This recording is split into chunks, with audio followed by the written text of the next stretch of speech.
Zelta rudens ir atnācis arī līdz Dānijai, bet mēs autoziņas esam atbraukuši uz šejien, lai notestētu pilnīgi jauno Nissan Leaf. Kas to būtu domājis? Kopš pirmās paaudzes Nissan Leaf ir pagājuši jau 15 gadi. Tieši tā, 2010. gadā pasauli ieraudzīja pirmās paaudzes Nissan Leaf, un līdz šai dienai kopumā pārdot vairāk nekā 700 000 vienību. No tiem 290 000 tika Eiropai. Nissan Leaf ir mainījies pilnīgi viss, ieskaitot dizainu, kā arī tehniskās komponentes, kas atrodas zem virsbūves šķautnes.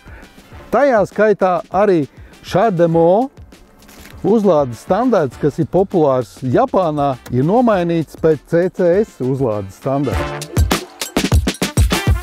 2 guļošas strīpas, 3 vertikālas strīpas. Vai jūs zināt, kā japāņu valodā ir 2 un 3? 2 ir Ni un 3 ir San. Kopā Nissan. Nu tā, Nissan Leaf bagāžu telpa ir pietiekama branga. Te ir gan vietas dažām ceļojuma somām, lielākām, mazākām, te pa malām ir tādas sīklietām, var kaut ko salikt. Tad mēs izņemam šo somu ārā, un tad Nissan Leaf ir tāds feins organizers. Ar tā palīdzību mēs te varam sadalīt vienas mantas tajā pusē, otru šajā pusē, lai viņas braucienu laikā mums vienkārši nekūļātos. Savukārt, kas attiecās uz visu veidu uzlādes kabeļiem, tad tie atrodas vēl viens stāvs zemāk. Nu tātad pie praktiskām lietiņām. Aizmugurējās durvis mēs atvērsim šādi, moderni. Tikpat moderni mums arī priekšpusē izbīdāmie rokturi, kur Nissan saka, ir diezgan daudz pastrādājis, lai arī tādos sarežģītos laikapstākļos viņi vienmēr darbotos nevainojumi.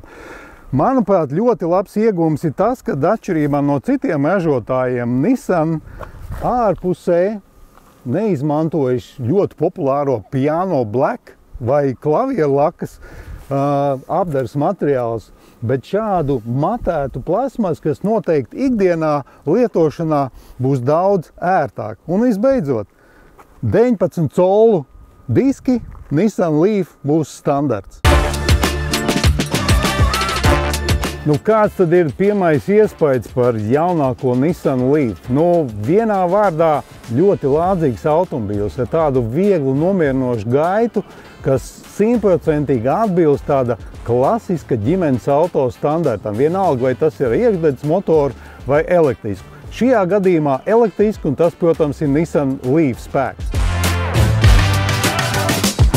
Šādā izpildījumā Nissan Leaf salons izskatās patiešām koši, kā sacīt, gaišais ar tumšo. Tas pats arī attiecās uz ergonomiku un arī lietošanas ērtumu.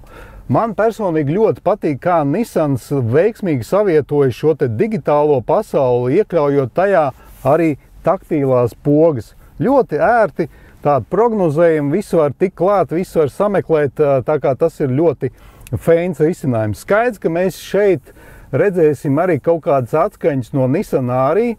Šeit klimata kontrolas bloks, arī ar tādu taktīlu pieskārienu, tas viss ir jau kaut kur redzēts. Un, protams, tas aprīkojuma dziļums ir pat tiešām atbilstoši mūsdienu prasībām.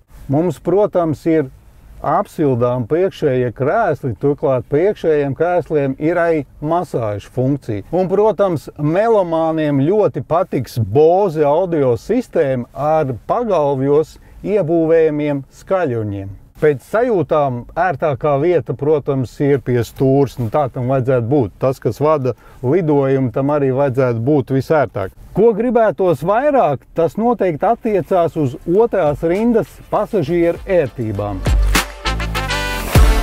Nu tā, es apsēdos, kā saka, pats aiz sevis. Kā redziet, mani ceļi balstās pēc priekšējā sēdekļa atzveltni. Nu, gribētos pa pāris centimetriem, vismaz 2 centimetriem vairāk vietas aizmugurē.